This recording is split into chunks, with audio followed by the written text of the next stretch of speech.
రామగుండం అన్ని కవర్ అయినా ఇంకేమైనా మిస్ అయిందా? ధర్మపురి పెద్దపల్లి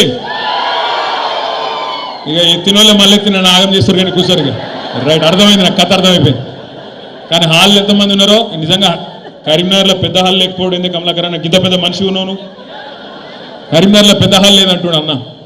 పేరు పేరున మీ అందరికి నమస్కారం, పేరు పేరున మీ అందరికీ స్వాగతం. ఈరోజు కేవలం నిజంగా అనుకున్నది ఏంటంటే మొన్న అసెంబ్లీలో కమలాకర్ అన్న అన్నాడు, అన్న ఏ పని మొదలుపెట్టినా కరీంనగర్కి వెళ్ళి మొదలు పెడితే సూపర్ హిట్ అవుతుంది, మన ఉమ్మడి కరీంనగర్ జిల్లాకి వెళ్ళి మొదలు పెడదాం, కార్యకర్తల సమావేశాలు ముఖ్య నాయకుల సమావేశాలు అనుకున్నాం. అయితే నేను అడిగిన మరి అన్న మరి నియోజకవర్గానికి ఎంతమంది అంటావన్నా? ఎంత ఉంటుందన్నా 100-150 మంది వస్తే మంచుకుంటే సాలు ముఖ్యులు అన్నాడు. నిజంగా పిలిచింది 100-150-200 మందినే కానీ ఇవాళ ఇక్కడ హాల్కి వస్తే దగ్గర వేలాది మంది దాటుకొని లోపలికి వచ్చే పరిస్థితి వచ్చిందంటే మరి మన పార్టీ ఎంత బలంగా ఉన్నదో ఉమ్మడి కరీంనగర్ జిల్లాలో దాన్ని బట్టే చెప్పొచ్చు. ముందుగా మరి మీ అందరికీ తెలుసు, నేను ప్రత్యేకంగా చెప్పాల్సిన అవసరం లేదు. పెద్దలు కేసీఆర్ గారికి కరీంనగర్ అంటే సెంటిమెంట్. కరీంనగర్ నుంచి ఏ పని ప్రారంభించినా ఖచ్చితంగా సూపర్ హిట్ అవుతుంది, ఖచ్చితంగా విజయవంతమవుతుందనే ఒక విశ్వాసం కేసీఆర్ గారికి ఉన్నది. కాబట్టే పార్టీ పెట్టిన తర్వాత మొట్టమొదటి బహిరంగ సభ సింహగర్జన మే 17, 2001 నాడు ఎస్ఆర్ఆర్ కాలేజ్ మైదానంలో పెట్టి ఆ రోజు మొత్తం తెలంగాణ ఉద్యమానికి ఊపిరి పోసిన గడ్డ ఇదే కరీంనగర్ గడ్డ అనే మాట నేను మీకు గుర్తు చేస్తా ఉన్నాను. తర్వాత ఎక్కడున్నది తెలంగాణ? లేనే లేదు. రాజశేఖర్ రెడ్డి గారి ప్రభుత్వం వచ్చిన తర్వాత ఆయన సంక్షేమ బాటలో తెలంగాణ వాదం కొట్టుకపోయింది అని చెప్పి ఆనాటి అప్పటి పిసిసి అధ్యక్షుడు పిచ్చి ప్రేలాపనలు చేస్తే దానికి స్పందిస్తూ కేసీఆర్ గారు తన కరీంనగర్ పార్లమెంట్ సభ్యత్వానికి రాజీనామా చేసి మీ దగ్గరికి వస్తే మీ బిడ్డను 2 లక్షల ఓట్లతో గెలిపించి మొత్తం దేశానికి కరీంనగర్ దమ్మేందో తెలంగాణ దమ్మేందో చూపెట్టిన గడ్డ కరీంనగర్. అదేవిధంగా సందర్భం ఏదైనా, పరీక్ష ఏదైనా, అన్యాయం ఎప్పుడు జరిగినా, ఎలాంటి అణచివేత జరిగినా, ఎలాంటి వివక్ష మన పట్ల ఉన్నా ప్రతి సందర్భంలో తిరుగుబాటు జెండాను ఎగురవేసి అగ్రభాగాన నిలబడ్డ గడ్డ, పోరాటాల పురిటి గడ్డ కరీంనగర్. కాబట్టి ఇక్కడికి వచ్చి నేను మీకు ఎక్కువ తక్కువ చెప్తే తాతకు దగ్గులు నేర్పినట్టు అవుతుంది. ఎక్కువ చెప్ప కానీ కొన్ని విషయాలు మాత్రం మనం గుర్తు చేసుకోవాలి. ఇవాళ ఒక ఉత్కృష్టమైన సందర్భం. 24 ఏళ్ళు నిండి 25వ సంవత్సరంలో ఉద్యమ పార్టీగా పుట్టి 10 ఏళ్ళు అధికార పార్టీగా తెలంగాణ ప్రజల తలరాతను మార్చి గత 15-16 నెలలుగా ప్రతిపక్ష పార్టీగా కూడా ప్రతిపక్షం అంటే ఎట్లుండాలనో అధికార పార్టీకి ముచ్చెమటలు పట్టిస్తున్న పార్టీగా తప్పకుండా కొన్ని విషయాలు గుర్తు చేసుకోవాలి. మన పార్టీ నిజంగా ఒక ప్రత్యేకమైన పార్టీ. ఎందుకంటారా? ఈ దేశంలో ఎన్నో రాజకీయ పార్టీలు పుట్టినాయి, ఎన్నో మాయమైపోయినాయి.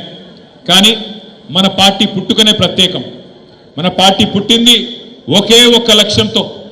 ఆనాడు తెలంగాణ రాష్ట్ర ఆవిర్భావం, తెలంగాణ రాష్ట్ర ఏర్పాటు లక్ష్యంగా 25 ఏళ్ల కిందట పెద్దలు కేసీఆర్ గారి నాయకత్వంలో జయశంకర్ గారు లాంటి ఎంతో మంది మహానుభావుల ఆశీర్వాదంతో ఆనాడు పురుడు పోసుకున్నది 2001 ఏప్రిల్ మాసంలో టిఆర్ఎస్ పార్టీ. ఒకే ఒక్క లక్ష్యం. కేసీఆర్ గారు ఆనాడు చెప్పినారు, గొంగలి పురుగునైనా ముద్దాడుతా, కుష్టు రోగునైనా కౌగిలించుకుంటా, తెలంగాణ కోసం ఆర్ఎస్ఎస్ నుంచి మొదలు పెడితే ఆర్ఎస్యు దాకా, రాష్ట్రీయ స్వయం సేవక్ సంఘ్ నుంచి మొదలు పెడితే రాడికల్ స్టూడెంట్ యూనియన్ దాకా, లెఫ్ట్ నుంచి రైట్ దాకా అందరినీ కలుపుకపోతా మీరు చేయాల్సిందల్లా ఒకటే, తెలంగాణ రాష్ట్ర సమితికి ఓట్లు వేయండి, ఎమ్మెల్యేలుగా ఎంపీలుగా మాకు అవకాశం ఇవ్వండి, ఢిల్లీ మెడలు వంచి తెలంగాణ తెచ్చి మీ దగ్గర పెడతా, దబ్బన మధ్యలగిన నేను తప్పుకుంటే నన్ను రాళ్లతోని కొట్టి చంపే అధికారం మీకిస్తున్నా అని చెప్పిన నాయకుడు మన నాయకుడు కేసీఆర్ గారు. అట్లాంటి కమిట్మెంట్తో బయలుదేరి ఉన్న పదవులకు రాజీనామా చేసి ఆనాడు 45-46 ఏళ్ల వయసులో కేసీఆర్ గారు పార్టీ పెట్టిండు. ఇవాళ మాట్లాడడం చాలా అల్కట్ పని. ఎవరు పడితే వాళ్ళు మాట్లాడచ్చు, ఏది పడితే అది మాట్లాడచ్చు. భూమికి జానడు ఉన్నోడు కూడా ఎగిరెగిరి పడుతున్నాడు. ఇవాళ నేను ఇవ్వలే వాళ్ళే, మళ్ళీ మీరు నేను పేర్లు చెప్పియకూరు. భూమికి జాననున్నోడు 3 ఫీట్లున్నోడు కేసీఆర్ ఏం చేసిండు, కేసీఆర్ ఎవరు అని మాట్లాడేటోళ్ళు కూడా ఉన్నారు. ఇవాళ ఆ రోజు తెలంగాణ కనీసం ఎట్లుంటుందో తెలియదు, ఆకారం ఏందో తెలియదు, ఇక్కడ ఏముందో తెలియదు, యాడ ఏ నది ఉందో తెలియదు, అట్లాంటి వాళ్ళు కూడా ఇవాళ మాట్లాడుతూ ఉన్నారు, ఎగిరెగిరి పడుతున్నారు. అప్పుడప్పుడు కాలం మనది కాదైనప్పుడు, కాలం మనది కానప్పుడు వానపాములు కూడా నాగుపాములు లెక్క బుసగొడుతుంటే చూడాలి.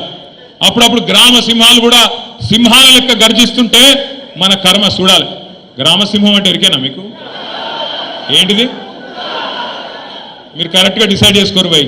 కుక్కనా నక్కనా ఏదో డిసైడ్ చేసుకోరు మీరు. మొన్న అసెంబ్లీలోనేమో మీరు హరీష్ నక్క కథ చెప్పి విన్నారా? ఇన్లే.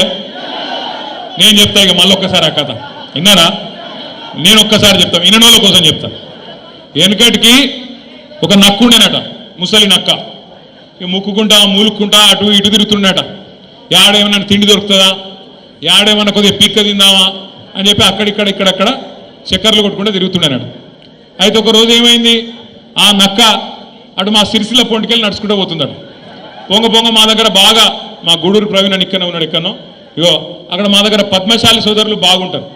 మా వాళ్ళు ఏం చేస్తారంటే ముందు బట్ట నేస్తారు, ఆ తర్వాత డైయింగ్ చేస్తారు. అటెనక దాన్ని మళ్ళీ ఎండబెట్టి మొత్తం మంచిగా సాఫ్ సఫాయి చేసి ఆఖరికి మొత్తానికి మార్కెట్లో అమ్ముతారు. అయితే ఒక దగ్గర మొత్తం డైయింగ్ చేసేటప్పుడు ఒక పెద్ద బాండీలా నీలం రంగు పోసిపెట్టిరట. ఆయనకి నక్క పోకుండా జారెన్ల పడ్డది. పడి లేచి చూసుకునే వరకు మొత్తం నీలం రంగు అంటింది. ఆడికెళ్ళి ఉరికింది అట్లా. జంగల్ పంట పోయింది. పోయే వరకు జంగల్లో ఉన్న మిగతా జంతువులన్నీ పరిశాన్ అయినాయట. ఇదేమో కొత్తగా ఉంది, ఏదో నీలం రంగు విచిత్రంగా ఉందని చెప్పి భయపడడం మొదలుపెట్టినాయంట. నక్క కూడా అబ్బాయి ఇదేదో మంచిగా ఉన్నదని చెప్పి నక్క కూడా చెప్పిందట వాడికి, నన్ను దేవుడు పంపిండు, పైకి వెళ్ళి పంపిండు, ప్రత్యేకంగా పంపిండు, అందుకే నేను ఇట్లున్నా, మీకు ఏం కావాలంటే అది నేను చేస్తా, మీరు అందరూ కూడా రేపటి నుంచి నా నాయకత్వాన్ని ఆమోదించండి, నన్ను రాజును చేయండి అన్నారట. అంటే వీళ్ళందరూ కూడా కరెక్టే, పాపం దేవుడు పంపిండు కదా అని చెప్పి ఆ నక్కను తీసుకుపోయి సింహాసనం మీద కూర్చోబెట్టిరు. ఇక నక్క సంవత్సరం అయిపోయింది, 15 నెలలు అయిపోయింది, రోజు మొరుగుడు ఒరుడు రోజు ఒకటే. ఆఖరికి 15 నెలలు అయినాక ఒకరోజు వానకాలం వచ్చింది. ఆ నక్క టైం బాగలేక బయటికి పోయింది. ఆయన వాన షురువు అయింది, రాళ్ళ వాన కొట్టింది. సంపుడు చంపే వరకు రాళ్ళ వాన ఏమవుతుంది, వానలో రంగంతా పోయి ఆయన నక్క చూసుకోలేదు. తిరిగి మళ్ళీ వాపసు వచ్చింది. అందరు చూసిరు, రంగు పోయింది, నక్క నిజ రూపం బయటపడ్డది. ఇక తర్వాత ఏమవుతుంది, ఈపు చింతపండు అయింది. తర్వాత ఉరికిచ్చి ఊరవతలకి చంపారు. నేను ఎవరి గురించి చెప్తున్నామని అర్థమైందా? నేను ఒకరి గురించి చెప్పాలి, ఇద్దరి గురించి చెప్పిన. కాంగ్రెస్ బీజేపీ రెండు దొందే. వీళ్ళేదో మంచోళ్ళు, ఆలేదో లంగలు కాదు, ఇద్దరు లంగలే. మోడీ గారు ఏం చెప్పిన 2014లో, भाइयों बहनों आप सभी लोग मित्रों आप सभी लोग मुझे वोट दो, मैं जन धन खाता खुलवाऊंगा, आप सबको 15 लाख धन डाल दूंगा. పడే 15 लाख పడాలి. కానీ మనకం ఎందుకో కానీ మరి బీజేపీ ఓట్లు అయితే బాగానే గుద్దుతున్నారు. కరీంనగర్లో 15 लाख లేదు, 15 రూపాయలు కూడా లేదు, వచ్చింది లేదు, చేసింది లేదు. సంవత్సరానికి 2 కోట్ల ఉద్యోగాలు ఇస్తా అన్నాడు. మరి 11 సంవత్సరాలలో 22 కోట్ల ఉద్యోగాలు ఇవ్వాలి. వచ్చినాయా ఉద్యోగాలు? రాలే. అక్కడ ఆ మోసం, ఇక్కడ 6 గ్యారంటీలు, 420 హామీలు, 420 మాటలు, ఇక్కడ ఈ మోసం. అందుకే నేను చెప్పిన నక్క కథ ఒక కాంగ్రెస్ గురించో రేవంత్ రెడ్డి గురించో కాదు, ఇద్దరి గురించి. కాంగ్రెస్ బీజేపీ ఇద్దరు మోసగాళ్ళే. ఈ మోసం నిన్నయాల చాలైంది కూడా కాదు. భారతీయ జనతా పార్టీ 1998లోనే ఆంధ్రప్రదేశ్ రాష్ట్రంలో ఆనాడు కాకినాడలో ఒక తీర్మానం పెట్టింది వాళ్ళ రాష్ట్ర కమిటీలో. ఒక్క ఓటు వేయండి బీజేపీకి, 2 రాష్ట్రాలు ఇస్తాం, ఒక ఓటు 2 రాష్ట్రాలు అని చెప్పి 1998లోనే కాకినాడలో తీర్మానం చేసింది. మరి ఇచ్చిండ్రా తెలంగాణ 98 తర్వాత? ఇచ్చిర్రా అయింది? ఇయ్యలే. కాకినాడ తీర్మానం కాకెత్తుకపోయింది. బీజేపీ ఆ రోజు మోసం చేసింది. ఇక కాంగ్రెస్ మోసం అయితే చెప్పే అవసరమే లేదు. మొదటి నుంచి మోసం చేసుకుంటూ వచ్చిన పార్టీ తెలంగాణకు కాంగ్రెస్ పార్టీ. మనందరం గుర్తుపెట్టుకోవాల్సింది ఒకటి, ఇవాళ మనం ఉన్న ఒక ప్రత్యేకమైన పరిస్థితుల్లో 24 ఏళ్ల నుండి 25వ సంవత్సరంలో అడుగు పెడుతున్న ఈ సందర్భంలో రాష్ట్రంలో ఏ మూలకి పోయినా, ఏ ఊరికి పోయినా, ఏ గల్లికి పోయినా, ఏ మనిషిని ఇట్లా కదిపినా ఒక్కటే మాట వినబడుతున్నది. పోయి ఒక రైతును అడగండి, ఏ ఊళ్ళోనైనా సరే, అది మా గంభీరావుపేట మండలం నర్మాల కావచ్చు, లేదా ఇక్కడ ఎల్కతుర్తి దాకా కావచ్చు, లేదా అక్కడ పోతే మంతినిలో కాటారం దాకా కావచ్చు, ఇంకొకడ కావచ్చు, ఎక్కడ పోయి ఏ రైతును ఒక్కసారి ఇట్లా ఒక్క మాట మాట్లాడించినా గుడ్లకెళ్ళి నీళ్ళు వస్తున్నాయి. బాధ మామూలు బాధ వ్యక్తం చేస్తలేరు. ఏం చెప్తున్నారు? కేసీఆర్ ఉన్నప్పుడే బాగుండే అన్నా, కేసీఆర్ ఉన్నప్పుడే మంచిగుండే, అన్యాయం అయిపోయింది, బతుకు ఆగమైపోయిందని చెప్పి మాట్లాడుతున్నారు. నేను చెప్పేది కరెక్టేనా కాదా? ఒక్క రైతు కాదు, ఎక్కడికక్కడ రాష్ట్ర వ్యాప్తంగా పంటలు ఎండిపోతుంటే, రైతు బంధు పడక బాధ అవుతుంటే, రుణమాఫీ కాక బ్యాంకుల చుట్టూ చెప్పులు అరిగేటట్టు తిరుగుతుంటే రైతులకు ఇవాళ ఎవరు గుర్తొస్తున్నారు? ఎవరు గుర్తొస్తున్నారు?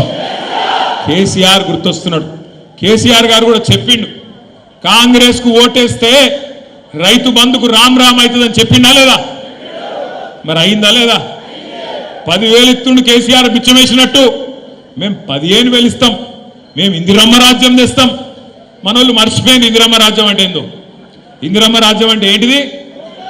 ఎమర్జెన్సీ రాజ్యం, పోలీసుల రాజ్యం, అణిచివేత రాజ్యం. సోషల్ మీడియాలో ఒక పోస్ట్ పెడితే పోలీసుడు ఫోన్ చేస్తాడు, వాడిని దొంగలు పట్టుడు ఇడిచిపెట్టిండు పోలీసుడు. బీఆర్ఎస్ వాళ్ళు ఎంబడి వాడుడే నేర్చుకున్నాడు, పోస్ట్ పెట్టగానే ఫోన్. నేను ఒక్కటే మాటిస్తున్నా మీకు, నేను కేసీఆర్ గారు అంత మంచోని కాదు. మళ్ళా మన టైం వస్తుంది, మళ్ళా బరాబర్ మన టైం వస్తుంది. వచ్చినాక పేర్లు రాసి పెట్టుండ్రి, ఒక్కొక్కరిని ఏమేం చేయాలో అని చేద్దాం, వదిలిపెట్టే సమస్య లేదు. దబ్బన కొంతమంది అనుకుంటారు మేము రిటైర్ అవుతాం, ఇంటికి పోతాం, మమ్మల్ని ఏం బిక్తారు అనుకుంటున్నాము. రిటైర్ అయి వేరే దేశానికి పోయినా రప్పించి తప్పకుండా అన్ని లెక్కలు సెటిల్ చేస్తాం, హిసాబ్ కితాబ్ మొత్తం చూస్తాం. గట్ల ఊకునే బాబత్ కాదు. ఇది వరకున్న కథ వేరు, ఇప్పుడున్న కథ వేరు. కానీ ఒకటి మాత్రం వాస్తవం, ఇలా ప్రజలకు ఏ కష్టం వచ్చినా, ఎక్కడ ఏ ఇబ్బంది వచ్చినా గుర్తొస్తున్నది మన నాయకుడు కేసీఆర్. మొన్న నేను చూసిన హైడ్రా పేరు మీద ఒక ఆడబిడ్డ పాపం చెప్పుల దుకాణం నడుపుతున్నది హైదరాబాద్లో నాచారంలో. ఆమె దుకాణాన్ని హైడ్రా వాడు వచ్చి ఆ బుల్డోజర్ అదేదో హిటాచి పెట్టి కొట్టేస్తున్నాడు. అది పెట్టి కొట్టేస్తుంటే ఆమె మొత్తుకుంటున్నది ఆడ నిలబడి, అన్నా కేసీఆర్ అన్నా ఎక్కడున్నావు రా అన్న అని. చూసిరా లేదా మీరు? అగో ఇలా రాష్ట్రంలో ఎవలకు ఏ కష్టం వచ్చినా ఆటో డ్రైవర్లు తమ ఆటోలు వెనుక రాసుకుంటున్నారు, అన్నా తప్పైపోయింది, అన్యాయం అయిపోయినాం, ఆగమైపోయినాం, కేసీఆర్ గారు ఎక్కడ ఉన్నావు అని ఆటో డ్రైవర్లు యాద్ చేసుకుంటాను, ఉద్యోగులు యాద్ చేసుకుంటాను. 73% జీతం పెంచిండు కేసీఆర్, మమ్మల్ని కడుపులో పెట్టుకొని చూసుకున్నాడు కేసీఆర్, మాకు స్పెషల్ ఇంక్రిమెంట్ ఇచ్చిండు కేసీఆర్. కానీ ఇవాళ ఈ ప్రభుత్వాన్ని నమ్మితే 5 డిఏలు బాకీ ఉన్నాయి, కేసీఆర్ ఇచ్చిన పిఆర్సీ నడుస్తున్నది, 1వ తారీఖు జీతం ఇచ్చుడే ఎక్కువ, మీకు మీరికెళ్ళి ఏమి ఇవ్వాలని చెప్పి ముఖ్యమంత్రి మాట్లాడే పరిస్థితి. ఇలా మా తమ్ముళ్ళు నిరుద్యోగులు, మా చెల్లెళ్ళు వాళ్ళు యాద్ చేసుకుంటున్నారు. అశోక్ నగర్ నుంచి మాకు మెసేజ్లు పంపిస్తున్నారు, అన్నా తప్పైపోయింది, ఇదివరకు వీళ్ళ మాటలు నమ్మి ఆగమైనం, అశోక్ నగర్కు రాహుల్ గాంధీ వచ్చి సంవత్సరంలో 2 లక్షల ఉద్యోగాలు ఇస్తా అంటే నమ్మినాం, కానీ మోసం జరిగిందన్నా 16 నెలల 6,000 ఉద్యోగాలు కూడా ఇయ్యలే కాంగ్రెస్ వాళ్ళని చెప్పి వాళ్ళు బాధపడతా ఉన్నారు. ఒక్కరు కాదు, రాష్ట్రంలో ప్రతి మనిషి, ప్రతి బిడ్డ ఈరోజు మళ్ళీ తిరిగి ఎలక్షన్లు ఎప్పుడు వస్తాయా, ఎప్పుడెప్పుడు మాకు అవకాశం వస్తుందా, ఎప్పుడెప్పుడు మా సత్తా చూపి గులాబీ జెండా మళ్ళీ ఎగిరేద్దామా అనే ఒక కసి మీద రాష్ట్రం అంతా ఉన్నారు. కమలాకర్ అన్న తప్పు చెప్పిండు. కమలాకర్ అన్న ఇంకా 3.5 ఏళ్ళు ఎట్లా భరించాలి అన్నాడు. 3.5 ఏళ్ళు ఎక్కడుంది, అయిపోయింది. ఆఖరి 6 నెలలు ఎలక్షన్ అయినా 16 నెలలు ఒడిసేపారు. ఇక మిగిలింది ఎంత? 3 ఏళ్ళు. ఆ 3 ఏళ్ళు కూడా ఇప్పుడు ఒక సంవత్సరం మొత్తం సిల్వర్ జూబ్లీ సెలబ్రేషన్ ఉన్నది. ఈ సిల్వర్ జూబ్లీ మొత్తం 25వ సంవత్సరం ఏదైతే మనం జరుపుకోబోతా ఉన్నామో మన రజతోత్సవం, ఆ రజతోత్సవంలో బ్రహ్మాండంగా సంవత్సరం పాటు కార్యక్రమాలు ఉంటాయి. అన్ని జిల్లాల్లో కార్యక్రమాలు ఉంటాయి, అన్ని నియోజకవర్గాల్లో కార్యక్రమాలు ఉంటాయి, హైదరాబాద్లో కూడా కార్యక్రమాలు ఉంటాయి. 32 జిల్లా పార్టీ ఆఫీసులు ఏవైతున్నాయో అంతటా కూడా చక్కగా తెలంగాణ ఉద్యమం నుంచి మొదలు పెడితే అధికార పార్టీగా మనం సాధించిన విజయాలు, ఉద్యమ పార్టీగా తెలంగాణ ఎట్లా సాధించిండు కేసీఆర్ గారు, అవన్నీ కూడా ఈ తరం పిల్లలకు తెలిసే విధంగా శిక్షణ శిబిరాలు ఉంటాయి, ఈ తరం పిల్లలకు తెలిసే విధంగా ఫోటో ఎగ్జిబిషన్లు ఉంటాయి, డాక్యుమెంటరీలు ఉంటాయి. సంవత్సరం మొత్తం అదే పని చేద్దాం. ఏప్రిల్ 27 నాడు వరంగల్లో మరి ఇప్పటిదాకా పెద్దలు చెప్పినట్టు లక్షలాదిగా మనందరం కూడా కదిలిపోవాల్సిన అవసరం ఉన్నది. మీకు నియోజకవర్గాల వారీగా పరిశీలకులు, అబ్జర్వర్లు స్టేట్ పార్టీ నుంచి వస్తారు. తప్పకుండా అందరం సమిష్టిగా పనిచేయాల్సిన అవసరం ఉన్నది. ఏ నియోజకవర్గానికి ఆ నియోజకవర్గం. ఆనాడు తెలంగాణ సాయుధ పోరాటంలో సుద్దాల హనుమంత్ గారు ఒక పాట రాసిండు. బండెనుక బండి కట్టి 16 బండ్లు కట్టి అని చెప్పి పాట రాసిండు. అట్లే ఏ బండి దొరికితే గా బండి వేసుకొని ఎక్కడోళ్ళు అక్కడ మనం ప్రతి గ్రామం నుంచి టీఆర్ఎస్ కార్యకర్త అనే ప్రతి సోదరుడు, ప్రతి సోదరి ఖచ్చితంగా ఏప్రిల్ 27 నాడు ఎట్లా దొరికితే గట్లా ఎండు ఉంది కదా సరటి కూడా బయలుదేరదాం నడవదు. ఎక్కడికక్కడ జామ్ అవుతుంది. ముందే చెప్తున్నా నేను, ఎక్కడికక్కడ జామ్ అవుతుంది. మళ్ళా ఈడికెళ్ళి బయలుదేరి ఆడుకొచ్చి రోడ్డు మీద ఇరుక్కపోయినన్నా సారీ అన్నా అంటే కుదరదు. నిజంగా మీటింగ్కు రావాలంటే ఆ ఒక్కరోజు ఎండ తట్టుకోవాలి. జర ముందెళ్ళాలి, టైంకి చేరుకోవాలి. ఖచ్చితంగా కార్యక్రమం దేశం మొత్తం నివ్వెరపోయే విధంగా లక్షలాది మందితోని మన పార్టీ పని అయిపోయిందని మాట్లాడే సన్నాసుల నోర్లు మూతబడే విధంగా అద్భుతంగా కార్యక్రమాన్ని విజయవంతం చేసుకుందాం. ప్రతి నియోజకవర్గానికి పార్టీ నుంచి, రాష్ట్ర పార్టీ నుంచి మీకు పరిశీలకులు వస్తారు, సమన్వయకర్తలు వస్తారు. ఏ నియోజకవర్గం యొక్క టార్గెట్ ఏంది, ఎట్లెట్లా బండ్లు ఇంతజాం చేసుకోవాలి, ఏం చేసుకోవాలి, ఇవన్నీ కూడా మీకు చెప్పడం జరుగుతుంది. ఇవాళ కేవలం ముఖ్యులతోని 4 మాటలు పంచుకుందామన్న ఉద్దేశంతో ఇక్కడికి వచ్చినాం. మీ అందరూ నిన్న కూడా చూసింటారు, తమిళనాడు ముఖ్యమంత్రి గారు పిలిచినారు. మరి దక్షిణ భారతదేశానికి అన్యాయం జరగబోతున్నది. ఈ కేంద్రంలో ఉన్న బీజేపీ ప్రభుత్వం యొక్క దుర్మార్గమైన సవతి తల్లి వైఖరితోని మన దక్షిణాది నష్టపోతున్నది. జనాభా నియంత్రణ పాటించిన పాపానికి 1971లో ఆ రోజు అప్పుడున్న కాంగ్రెస్ ప్రభుత్వం కేంద్రంలో వాళ్ళే చెప్పిండ్రు, హమ్ దో హమారే దో అని నినాదం ఉండేది. ఇవి చాలా మందికి తెలియదు, చిన్నపిల్లలకు. కానీ ఆ రోజుల్లో హమ్ దో హమారే దో అంటే జనాభా బాగా పెరిగిపోతుంది, అరికట్టాలి, తగ్గియాలి, కుటుంబ నియంత్రణ ఆపరేషన్లు చేయాలని టార్గెట్లు పెట్టి, ఊరూరికి క్యాంపులు పెట్టి దేశ జనాభాను కంట్రోల్ చేయాలని చెప్పి భారత ప్రభుత్వమే కుటుంబ నియంత్రణను ఆ రోజు ముందుకు తీసుకొచ్చింది. మరి కుటుంబ నియంత్రణ బాగా పాటించిన రాష్ట్రాలు మన ఉమ్మడి ఆంధ్రప్రదేశ్, ఇప్పుడున్న తెలంగాణ, ఇప్పుడున్న ఆంధ్రప్రదేశ్, తమిళనాడు, కేరళ, కర్ణాటక, ఈ రాష్ట్రాలేమో పాటించినాయి. భారత ప్రభుత్వం చెప్పింది కదా, మంచి పనే కదా, దేశం జనాభా తగ్గితే దేశం ముంగటపడుతుందట, ముందుకు పోతుందట, అభివృద్ధి జరుగుతుందట, మనకిద్దరు పిల్లలే ఉంటే దేశానికి మంచిదట అని చెప్పి దేశభక్తులుగా భారత ప్రభుత్వం చెప్పిన మాటను పాటించింది దక్షిణ భారతదేశంలోని రాష్ట్రాలు. కేవలం దక్షిణ రాష్ట్రాలే కాకుండా ఇంకా కొన్ని ప్రగతిశీల రాష్ట్రాలు కూడా, ఒరిస్సా కావచ్చు, పంజాబ్ కావచ్చు, ఇంకా కొన్ని రాష్ట్రాలు కూడా, పశ్చిమ బెంగాల్ కావచ్చు, పాటించినాయి. ఏమైంది దానివల్ల మన రాష్ట్రాలలో జనాభా తగ్గుకుంటూ వచ్చింది. ఆంధ్రప్రదేశ్లో తగ్గింది, తమిళనాడులో తగ్గింది, కేరళ తగ్గింది, కర్ణాటక తగ్గింది, పశ్చిమ బెంగాల్ తగ్గింది. తగ్గిన తర్వాత మరి ఈరోజు కేంద్ర ప్రభుత్వం కొత్త పంచాయతీ పెడుతుంది. కేంద్ర ప్రభుత్వం ఏమంటున్నది, ఎక్కడెక్కడైతే జనాభా తగ్గిందో అక్కడక్కడ ఎంపీ సీట్లు తగ్గిస్తా అంటది. ఎక్కడెక్కడైతే ఎవడైతే నీ మాట వినకుండా పిల్లలు కనుకుండా వేయండో, ఎక్కడెక్కడైతే జనాభా పెరిగిందో, ఉత్తరప్రదేశ్లో, బీహార్లో, మధ్యప్రదేశ్లో, రాజస్థాన్లో వాళ్ళు జనం ఎక్కువ ఉన్నారు కాబట్టి ఎంపీ సీట్లు ఎక్కువ చేస్తా, మీరు తగ్గినారు కాబట్టి మీకు తక్కువ చేస్తా అని చెప్పి మోడీ గారు ఇలా మన మెడ మీద డీలిమిటేషన్ అనే కత్తి పెట్టబోతా ఉన్నాడు.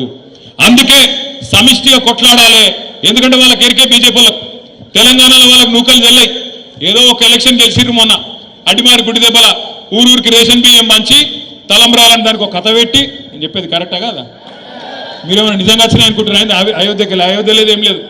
అయోధ్యలోనే వీళ్ళ మోసం పసిగట్టిరు. అయోధ్య ఎక్కడైతే రాముల వారి గుడి కట్టినరో అక్కడి ప్రజలే వీళ్ళు మోసగాలని గుర్తించి అక్కడనే వీళ్ళని ఓడగొట్టి ఇంటికి పంపించారు బీజేపీ వాళ్ళని.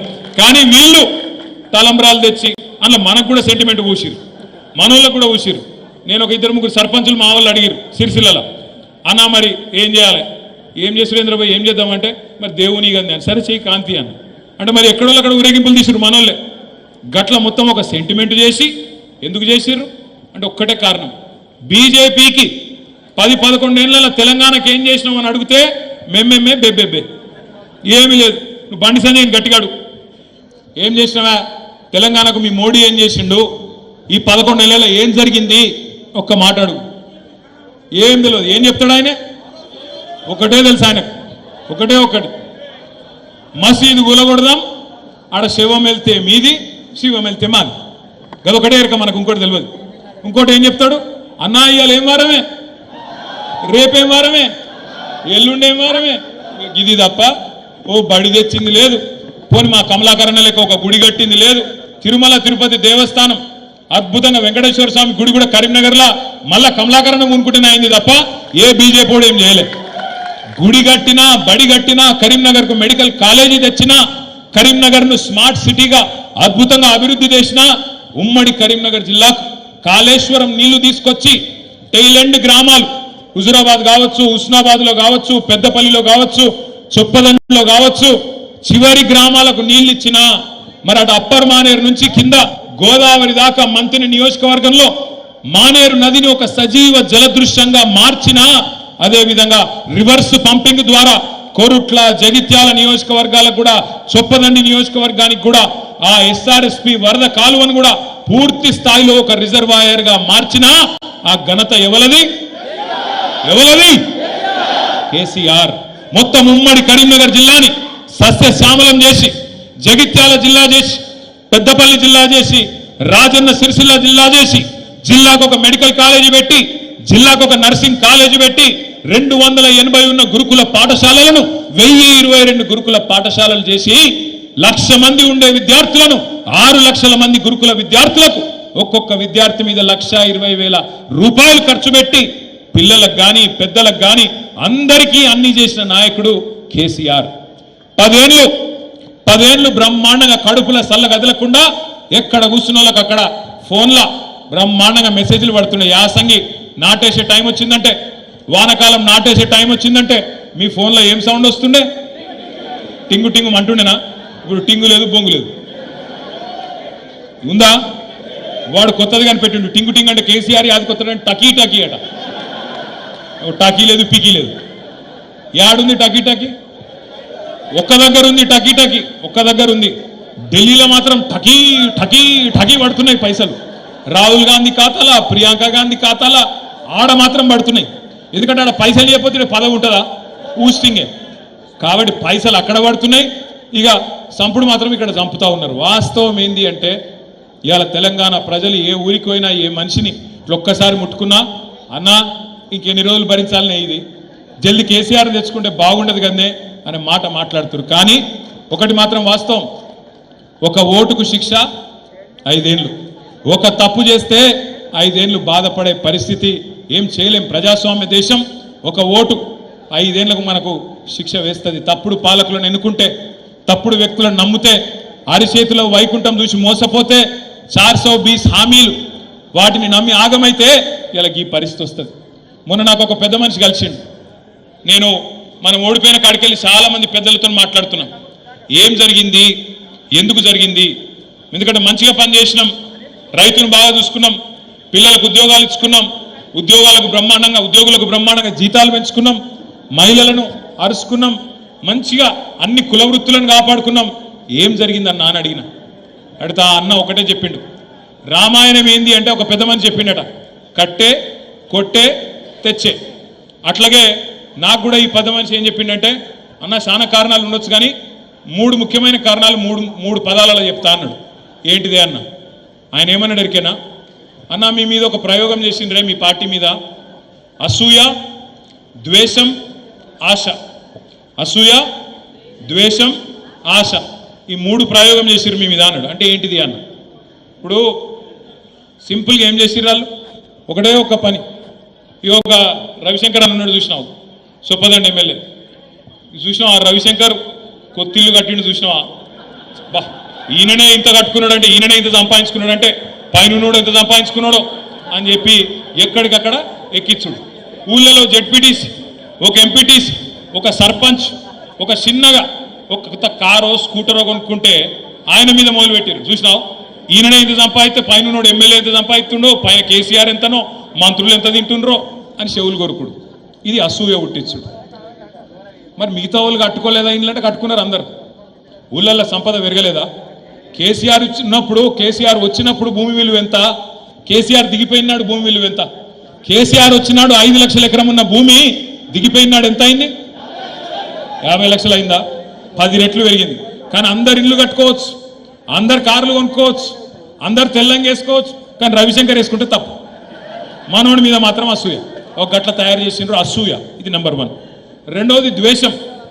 కేసీఆర్ దొర తెలంగాణ తెచ్చిండు, మర్చిపోయాను. సావు నోట్ల తలబెట్టిండు, అది మాట్లాడరు. అభివృద్ధి చేస్తున్నాడు, మాట్లాడరు. అద్భుతంగా సంక్షేమ కార్యక్రమాలు దేశంలో ఎక్కడ లేని చేస్తున్నాడు, చెప్పరు. సాగునీరు దశాబ్దాల కళ నెరవేర్చిండు, అది మాట్లాడరు. ఎర్రటి ఎండల్లో చెరువులు మత్తళ్ళు దుంకుతున్నాయి, దాని గురించి మాట్లాడరు. కానీ ఏమంటారు? కేసీఆర్ దొర. ఎవరిని గలవడట, ఆయన ఎవరిని పట్టించుకోడట, దేకడట. 1000 ఎకరాల ఫామ్ హౌస్ ఉందట, అందులో పేద దాచిపెట్టుకున్నాడట. పెద్ద పొక్కదవి వాళ్ళ కిందన్ని వేల కోట్ల రూపాయలు దాచుకున్నాడట. మొత్తం నీళ్ళు ఆడికే కొంట పోతున్నాడు, గోదావరి నదినే పట్టుకపోతున్నాడట. ఇక కేసీఆర్ మొత్తం కుటుంబం దోసుక తింటుంది. 1,00,000 కోట్లు ఇసుక పీకిండ్రు, మేడిగడ్డల పర్రె పడితే మొత్తం ఆ పర్రెలకెళ్ళి త్వరలకెళ్ళి వెళ్ళిపోయినాయి అని చెప్పి ద్వేషం నింపింది. నిండా మనసు నిండా ద్వేషం నింపి కేసీఆర్ గారి మీద, ఆయన కుటుంబం మీద, ఆయన మీద. ఎందుకంటే అభివృద్ధి మాట్లాడలేరు, సంక్షేమంలో మనం సవాల్ చేయలేరు, అభివృద్ధి విషయంలో ఛాలెంజ్ చేయలేరు. మరి మీరేం బిక్కినరా 50 ఏళ్ళు అంటే ఎవరి దగ్గర సమాధానం లేదు. కాబట్టి అట్లా ద్వేషం నింపింది. అసూయనేమో స్థానిక నాయకత్వం మీద పెంచింది. ద్వేషం కేసీఆర్ గారి మీద, కుటుంబం మీద నింపేటట్టు దొర దొర దొర దొర అని. దొర ఎవడు, దొంగ ఎవడు? ఇప్పుడు ఇవాళ దొర వేయండి, దొంగ వచ్చి కూర్చున్నాడు. ఇవాళ నేనేమంటున్నా అంటే ఆఖరికి ఏం చేసిండ్రు? ఆశ పెట్టింది. కేసీఆర్ గారు మీకు 1,00,000 రూపాయలు ఇస్తుంది కదా పెళ్లికి, మీ బిడ్డ పెళ్లికి, నేను తులం బంగారం ఇస్తా. కేసీఆర్ ఇచ్చే 1,00,000 రూపాయలు చాలా లేటుగా వస్తున్నాయి, నువ్వు లగ్న పత్రిక పెట్టుకో, తెల్లారే తులం బంగారము 1,00,000 రూపాయలు నీకు పంపిస్తా. కేసీఆర్ 2 పంటలకు ఇస్తుండు కదా, నేను 3 పంటలకు ఇస్తా రైతు బంధు. కేసీఆర్ 10,000 ఇస్తుండు కదా, నేను 15,000 ఇస్తా. కేసీఆర్ 2,000 పెన్షన్ ఇస్తుండు కదా, నేను 4,000 ఇస్తా. కేసీఆర్ ఒక అవ్వకో తాతకో ఇస్తుండు, నేను ఇద్దరికి ఇస్తా, ఇంట్లో ఇద్దరికి ఇస్తా. ఇట్లా ఆశ పెట్టే వరకు పాపం పేదవాళ్ళని మనం ఏమైనా అనగలుగుతామా? అదే పేదవాళ్ళు, అదే ప్రజలు మనకు 2 సార్లు అధికారం ఇచ్చింది. 3వసారి ఇవాళ ఈ దుర్మార్గమైన కాంగ్రెస్ పార్టీ చేతిలో మోసపోయినరు. ప్రజల తప్పు లేదు, ప్రజల తప్పు ఎంత మాత్రం కాదు. మనమే చక్కగా చెప్పుకోలే, మనం చేసిన పని చెప్పుకోలే. వీళ్ళు లంగలు దొంగలు, వీళ్ళ చేతుల మోసపోతే మళ్ళీ గోసపడతామని కేసీఆర్ గారు ఏ మాట అయితే చెప్పిండో దాన్ని కిందికి తీసుకుపోవడంలో మనం ఫెయిల్ అయినాం తప్ప మన నాయకుడు కేసీఆర్ గారు ఎక్కడ కూడా ఫెయిల్ కాలే. కేసీఆర్ అద్భుతంగా పనిచేసిండు కాబట్టే ఇలా భారతదేశంలో నెంబర్ 1 ముఖ్యమంత్రి ఎవరు అని ఆర్టిఫిషియల్